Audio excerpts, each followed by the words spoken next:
اذ قال اللہ یا عیسیٰ، یاد کرو جب فرمایا اللہ نے اے عیسیٰ، انی متوفی کا، بے شک میں آپ کو فوت کروں گا، صفت مشبہ ہے، جب وقت آئے گا اور آسمان سے آپ اتریں گے، ورافعک الیہ، اور اٹھاتا ہوں اپنے پاس۔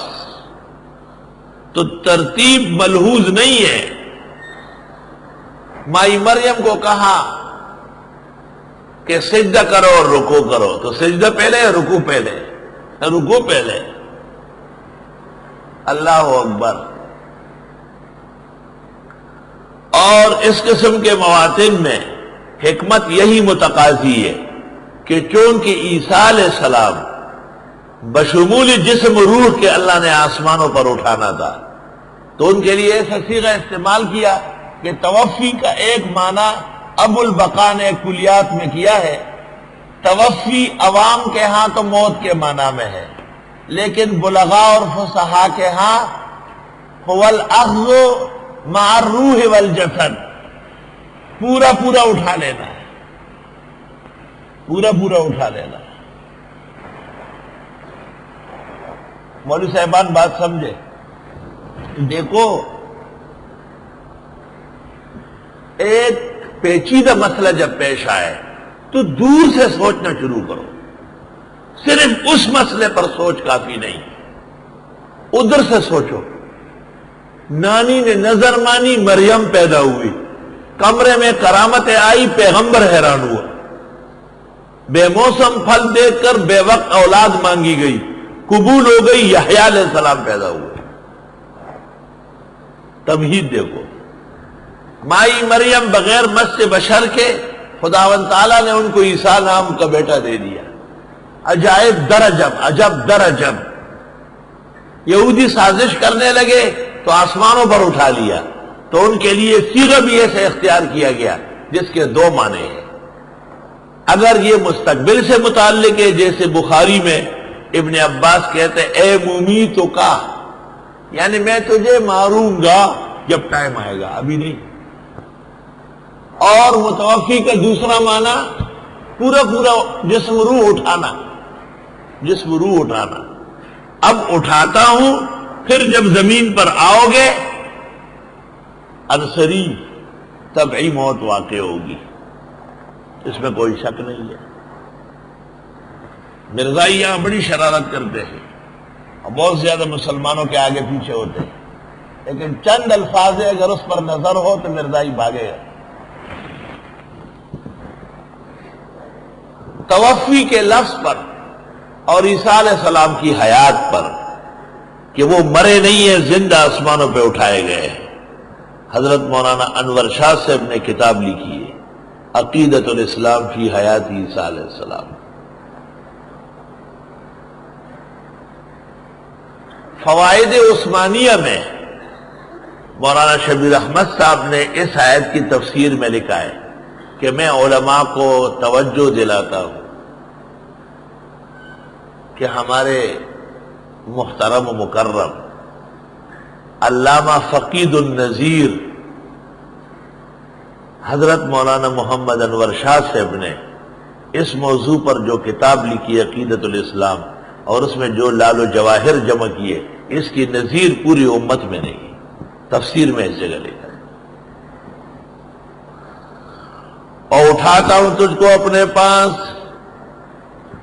وَمُطَهِّرُكَ مِنَ الَّذِينَ كَفَرُوا، اور پاک کرنے والا ہو تجھ کو کافروں سے، وَجَاعِلُ الَّذِينَ اتَّبَعُوكَ فَوْقَ الَّذِينَ كَفَرُوا إِلَىٰ يَوْمِ الْقِيَامَةِ، اور بنانے والا ان لوگوں کو جنہوں نے آپ کا ساتھ دیا اوپر ان کے جو کافر ہیں قیامت تک۔ ثُمَّ إِلَيَّ مَرْجِعُكُمْ، پھر میری طرف پلٹو گے، فَأَحْكُمُ بَيْنَكُمْ، فیصلہ کروں گا تمہارے درمیان، فِيمَا كُنْتُمْ فِيهِ تَخْتَلِفُونَ، جس میں تم اختلاف کرتے تھے۔ مولوی صاحبان متوجہ رہے، عیسیٰ علیہ السلام کو سزا دینے کے لیے ایک کمرے میں بند کر دیا گیا۔ انہوں نے اس سے پہلے اپنے خاص صحابہ کو دین اسلام پر رہنے اور اس کی خدمت کرنے کی اچھی تاکید و وصیت کی۔ جب مقررہ وقت آیا اور عیسیٰ علیہ السلام کو سزا دینے کے لیے، پکڑنے کے لیے آدمی اندر بھیجا، تو اندر عیسیٰ علیہ السلام نہیں تھے، اللہ نے ان کو اٹھا لیا تھا۔ وہ آدمی باہر آیا اور اس نے کہا کہ عیسیٰ علیہ السلام اندر نہیں ہے، لیکن اس کی شکل عیسیٰ علیہ السلام کی ہو گئی۔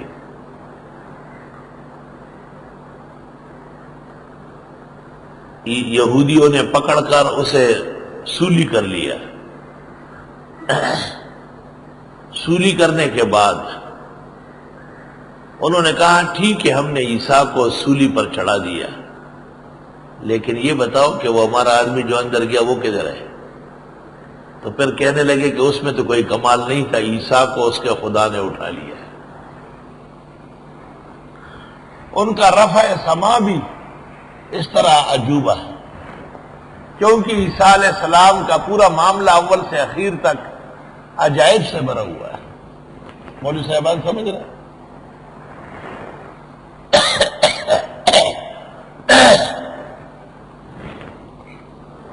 انشاءاللہ چھٹے پارے میں اس کی مزید وضاحت ہو جائے گی۔ فَأَمَّا الَّذِينَ كَفَرُوا، پس وہ لوگ جنہوں نے کفر کیا، فَأُعَذِّبُهُمْ عَذَابًا شَدِيدًا فِي الدُّنْيَا وَالْآخِرَةِ، پس سزا دوں گا ان کو سزا سخت دنیا و آخرت میں، وَمَا لَهُم مِّن نَاصِرِينَ، ان کو چھڑانے والے نہیں ہوں گے۔ وَأَمَّا الَّذِينَ آمَنُوا وَعَمِلُوا الصَّالِحَاتِ، اور وہ لوگ جو ایمان لے اور عمل کیے نیک، فَيُوَفِّيهِمْ أُجُورَهُم، پورا دے گا ان کو اجر، وَاللَّهُ لَا يُحِبُّ الظَّالِمِينَ، اور اللہ پسند نہیں کرتے ان بے انصافوں کو۔ ذَلِكَ نَتْلُوهُ عَلَيْكَ مِنَ الْآيَاتِ، یہ ہم پڑھتے ہیں آپ پر آیتیں، وَالذِّكْرِ الْحَكِيمِ، اور پند حکمت آموز، پند حکمت آموز بلے گرا۔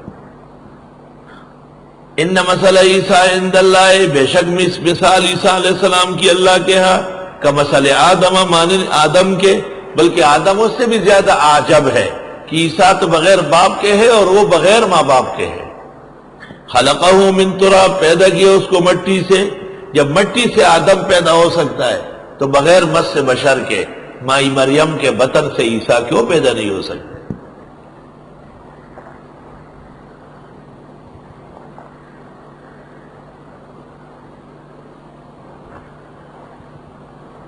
ثم قال له کن فیکون، پھر کہا اللہ نے ان سے ہو جا، پس وہ ہو گئے۔ الحق من ربک، یہ برحق مضمون ہے تیرے رب کے ہاتھ سے۔ فلا تکن من الممترین، پس آپ نہ بنے شک کرنے والوں میں سے۔ فمن حاجک فیہ من بعد ما جاءک من العلم، پس جو جھگڑے آپ کے ساتھ بعد اس کے کہ آپ کو آ گیا علم، فقل تعالوا، پس آپ فرمائیے آئیے، ندعو ابنانا و ابناکم، پکارے اپنے بیٹوں کو تم اپنے بیٹوں کو، ونسانا ونساکم، اور اپنی عورتوں کو تم اپنی عورتوں کو، وانفسنا وانفسکم، اور ہم خود اور تم خود، ثم نبتہل، پھر ہم التجا کرے، فنجعل لعنت اللہ علی الکاذبین، پس کر دیتے ہیں لعنت اللہ کی جھوٹوں پر۔